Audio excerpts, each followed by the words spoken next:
గురువు అనుకూలంగా లేడు కాబట్టి వ్యాపారం అంతగా కలిసి రాదు. ఏమైనా వ్యాపారం వేరే వాళ్ళ పేరుతో ఈయన అడ్మినిస్ట్రేషన్ చేయొచ్చు, ఎందుకంటే నవగ్రహాలకు కూడా అధిపతి కాబట్టి సూర్యుడు ఒక లీడర్షిప్ క్వాలిటీస్ బాగా ఇస్తాడు కాబట్టి వీరికి అధికరణ సిద్ధి వచ్చేదానికి అవకాశం చాలా వరకు ఉంది.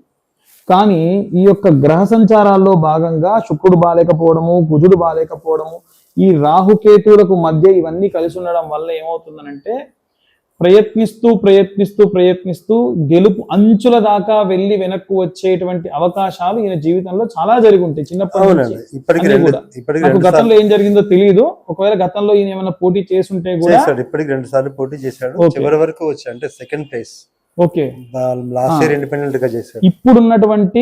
ఇప్పుడున్న గ్రహ సంచారాల్లో భాగంగా చూసుకుంటే ఆయనకి అర్ధలాభం తదైశ్వర్యం స్వకర్మ ప్రతిహర్షితం సదా స్వజన సౌత్యంచ పంచమం గురౌహు.